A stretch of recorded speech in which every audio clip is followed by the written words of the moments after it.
I guess the beginning of the thread is the fact that I was a Boy Scout as a youth, and I was a Scout Master for a couple of troops way back in my younger days. And when I moved to Missoula in 2019, I think it was my neighbor that invited me to these breakfasts that the Boy Scouts put on every March. And they give you a free breakfast and a speech. And then hope you get out your checkbook to support the Boy Scouts. I think that's where I first met Jory. And I've gotten a little bit more connected with Boy Scouts and met Jory a few more times. And I know that, I don't know Jory's biography, but I do know that he's a go-getter and that he's a true believer in the Boy Scouts. And he works really hard to help our young men and women. You know, the Boy Scouts of America now has a place for females too. And he's really works really hard to help our young people develop into better citizens. So with those few words, Jory, give us a little bit of your background and take it away. Well, thank you very much. I appreciate it. Thanks for that introduction. For those of you that don't know me, and I do know a couple of you, my name is Rory Dellinger. I've been a lifelong resident of Missoula, Montana. In fact, a fifth generation Missoula kid, and proud to have raised a couple other youth here in Missoula as well through that process. Love Missoula, love just the eclectic mix of folks that we have here and the unique part of the world for sure. So really appreciate being with you. Always prefer to do these things in person, but these challenges recently have allowed us to investigate some other technology. So I'm glad that this is still a possibility that we can do this. But looking forward to talking to you today. I guess most importantly, everything I'm going to say, you know, always sounds like the paid political speech, and so I apologize in advance for that. But I would like it if none of you left with questions, or if you have questions that you have a way to reconnect with me and ask, because in the world of today's technology and today's media presence, there's just a lot of swayed opinions and some things that are just mistruths, and I hope that I can address some of those and kind of talk to you about an organization that's near and dear to my heart, as it is to many of yours, and provide you with some updated information. I'm also going to share with you a PowerPoint of some imagery of one of our camps that we've been working on here in Montana, and share that with you as well.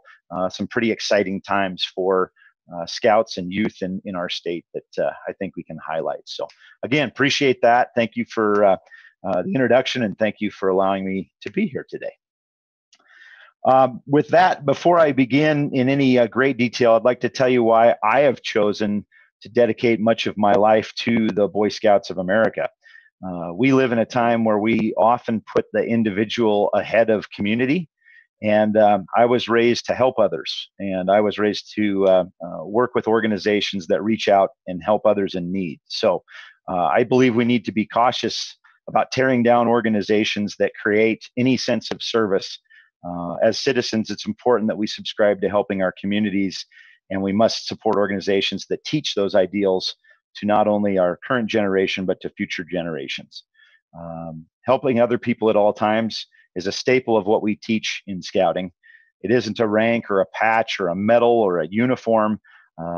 It's leadership, it's service. And all in all, I believe we build really great kids. So, you know, the Boy Scouts of America's purpose is simple.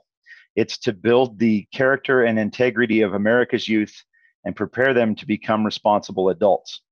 Adults who are leaders and adults who participate in society according to the Scout Oath and the Scout Law.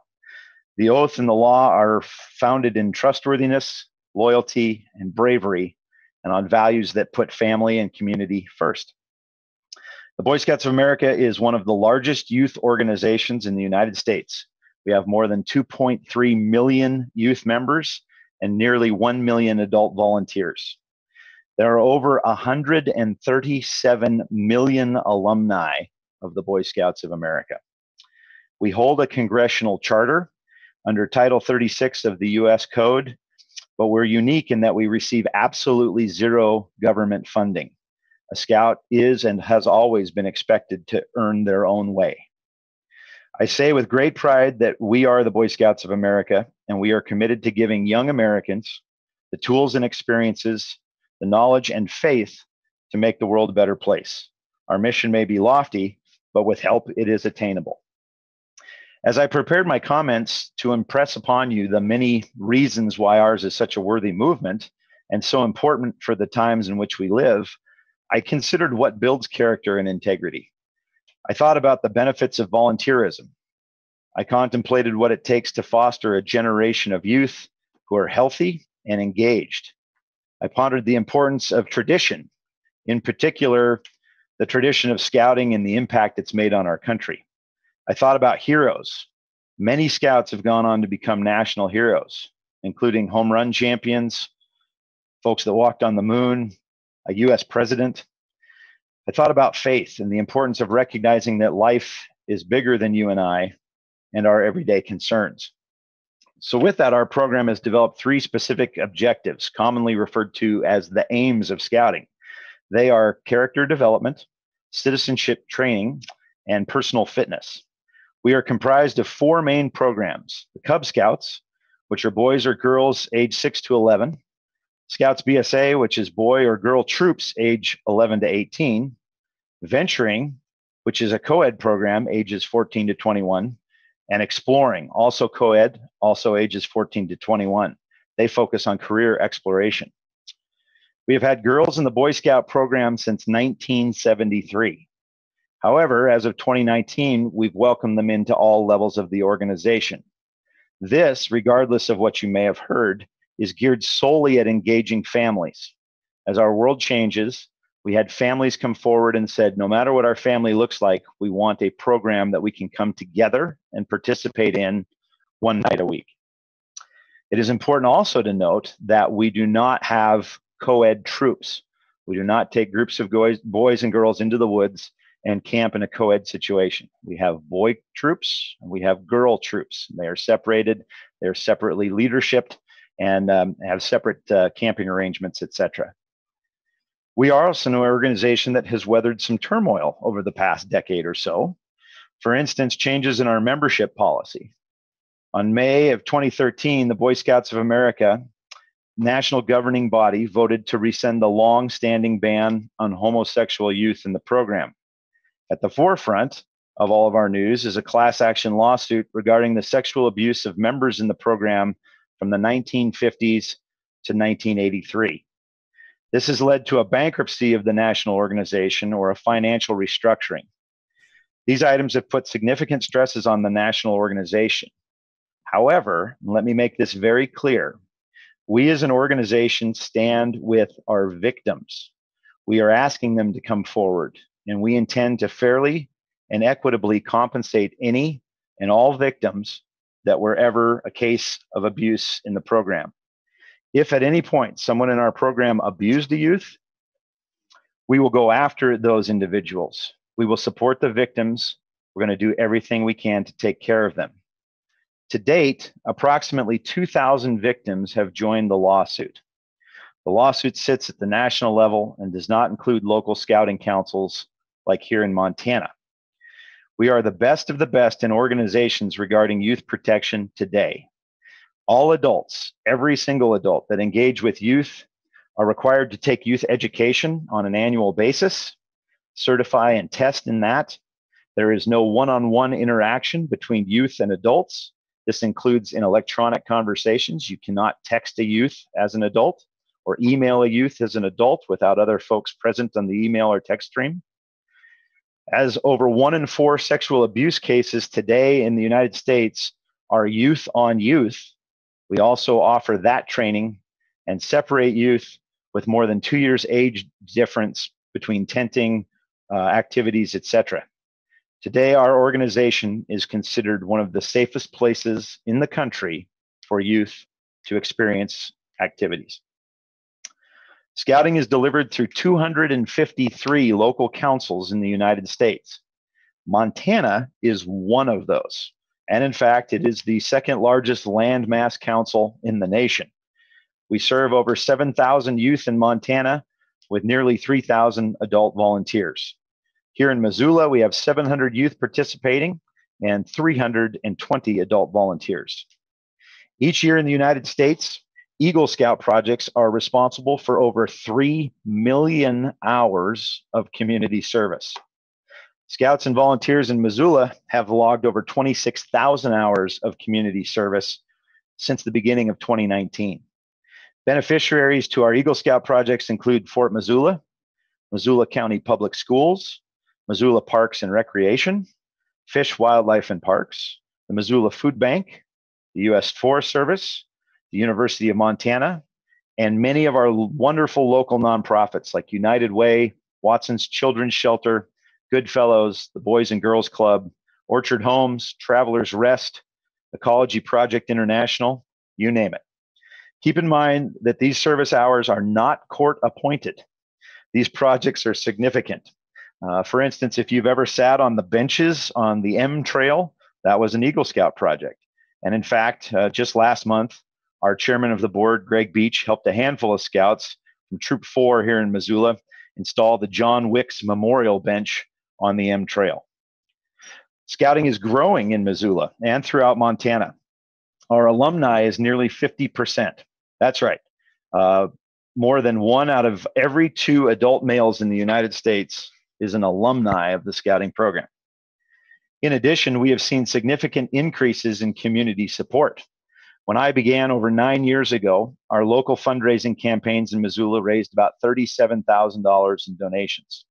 Today, we have raised over $275,000 in local Missoula support. That has allowed us to open an office and a scout store here in Missoula down on Spruce Street. We are also actively fundraising for our 4 council properties, camps in the state. Grizzly Base, which is up near Big Fork, Melita Island in the middle of Flathead Lake, Camp Arcola near Anaconda, and K-Bar M Scout Ranch near Lewistown, Montana. Of interest is our recent improvements to K-Bar M Scout Ranch near Lewistown. K-Bar M is 1,000 acres in the middle of nowhere. Actually, it's in the dead center of the state, but it is home to nearly 300 participants every week throughout the summer. If I can at this moment, I'm going to share my screen, and I'm going to show you a couple of those improvements here. Give it a second for that to load up. So this is our gateway to our new camp, refurbished camp at K-Bar M. Camp K-Bar M originally came to us as a gift of some land in 1973, and we've been working there ever since. This is our new lodge and dining hall at K-Bar M. Now, for those of you that remember your scouting activities, this is not going to look like your summer camp. But life changes, right? And so we have parents that are concerned with health and safety, concerned with cleanliness, food preparation, and that sort of thing. And so as that's changed, we've built a facility that allows us to handle those things. For instance, we operated at capacity this year, in-state only. Normally we have out-of-state participants during the summer without a single case of COVID or COVID contact. We took temperatures of all of our participants 3 times a day. And all said, all done, we had a great summer. Normally, we run this facility with a staff of 45. This year, we had a staff of 113. We will have expended about $250,000 in the red in order to operate our summer camp operation this year with extra food service, health service, and cleanliness. Side view of the same building. This is a 15,000 square foot facility. We have dining and kitchen on the upper floor, and the lower floor has admin offices, a full medical center, store, conference rooms, training center, etc. This facility was entirely donor funded. We had several donors that committed funds specifically to this project, and to date we've invested about $18 million over the last 3 years in this facility. Little shot of the inside there, inside fireplace, and this is inside dining. We can serve about 280 indoors and about 140 outdoors under a roof for our dining operations. We have a view that goes for miles. Arguably, I say one of the coolest views at a scout camp in the country. all commercial kitchen operations. Kids can still cook their own meals in their campsites if they wish to, or one meal, but we can do full food service for folks. This year, that was a necessity due to COVID regulations. We have what I believe to be the first in the country, a Scoutmaster's Lounge, not a bar, but a place where you can go in, and it's a kid-free zone. We have full internet and capabilities. We have a news channel streaming throughout the day. The local paper is delivered. You can get a cup of coffee. This is critical to us. Volunteers are much harder to get, as I alluded to earlier. And so if we can give a place where individuals can check their email or check in with work or home, and then go out and enjoy the experience with their youth. We do everything on wall tents on platforms. We have about 200 of these tents in campsites throughout the property. There's a close-up of some of those. We have bunk beds that are available. So under normal circumstances, we can sleep 4 youth to a tent and 1 adult to a tent. They get their own, but under this circumstances this year, we had 2 to a tent on opposite ends of the tent in order to allow for social distancing. Full conference room facilities, all easy to move and change into what we need. Little store, little program areas. This is where we would do some training, merit badges and what have you. Storage and tables go out front and allows the youth to participate in any kind of activity. We've got a full lake and waterfront. This has been refurbished this year. Beautiful facility that allows us to have great fishing and swimming opportunities. There's a little shot, evening shot of our swimming hole, if you will. And bathrooms. There's something else that we never would have had 20, 30 years ago. But these are much like Forest Service bathrooms you go into, but these are full flush toilets, and there is a shower in each of these bathrooms. So we have multiple facilities like this throughout the property. So you can have an on-demand hot shower and go to the bathroom, do what you need to do. Hand sinks on the end here if they're needed. We have 60 bathrooms at this facility, and during the operation this year, each one of those had to be cleaned 4 times a day. So again, alluding to that extra staff. We never had a piece of flat ground in our history at a Montana Council camp, so we've got a big parade ground here, and this is where we do flag ceremonies, and we can do some field games, things like that. And then lastly, just a great shot at night. You're in the middle of central Montana, very little light pollution, and so the view of the heavens and the stars is pretty significant. So did want to show you that. All right. So then one of the things I would say is, so why should scouting be embraced and endorsed by you and other community leaders? And I believe for decades, social scientists have studied how youth programs affect participants. And here's a real key point. A respected leader in the field of youth development is Dr. Richard Lerner. And recently, he launched a landmark study, character development and leadership in a group of Cub Scouts in the Philadelphia area. They called it the Tufts Camp Study. So they studied 1,800 Cub Scouts between the ages of 6 and 12, and they compared them with 600 non-Scouts. The characteristics were studied over 2.5 years. In the beginning, there was absolutely no difference between Cub Scouts and non-Scouts, but by the end, the differences were striking. Cub Scouts showed significant tendency towards greater cheerfulness. Non-Scouts showed a tendency towards less cheerfulness. In a similar manner, Scouts showed great tendencies towards helping others, obedience, kindness, and hopeful future expectations. They were also more trustworthy.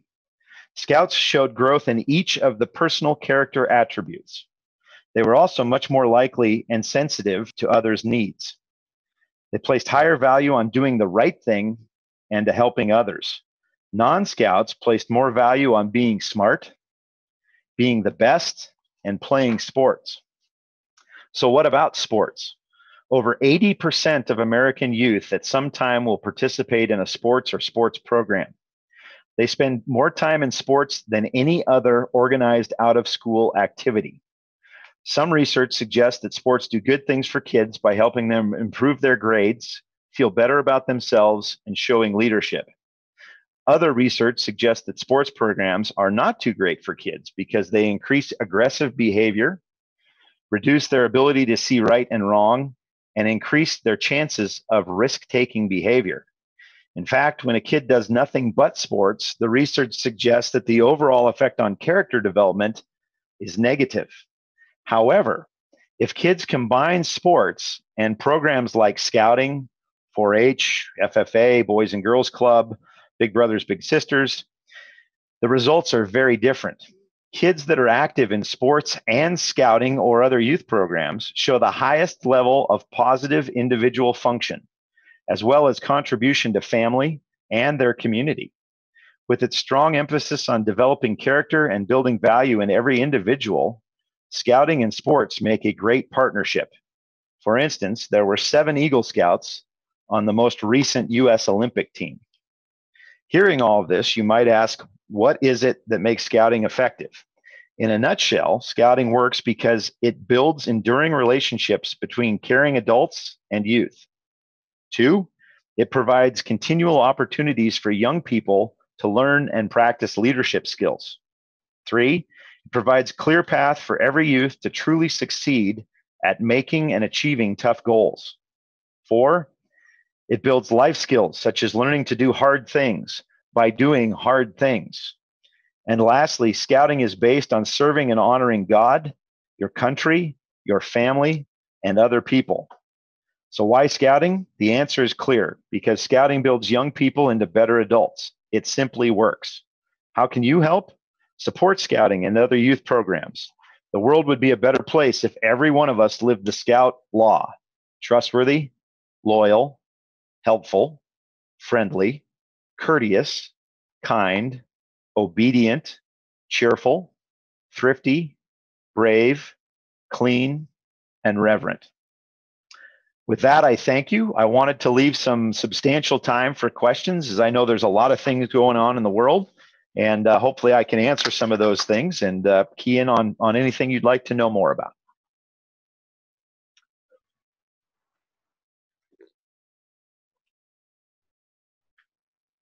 So it's right outside the town of Lewistown, actually about 20 miles northeast of there, just right outside of a little town called Hilger. And it was the site of a very big gold mine in Montana for years, the Kendall mining operation in the little ghost town there, Kendall, Montana. And in fact, that ghost town has been gifted to us as well. So I believe we're the only council in the nation with a ghost town on its property. Okay, any other questions? Somebody's got one. Lee, you've got to unmute before you can be heard. Ask about Melita Island. Yeah. Melita Island is a very unique property, and most of you that have gone up the West Shore have seen it. It's a little island halfway between Wild Horse Island and the shore, 64 acres. It's absolutely a scouting paradise. Again, one of the only islands owned by a scout council in the country. That being said, it is it makes this vein in my forehead stick out all the time, because if you ever have an opportunity to buy an island, don't.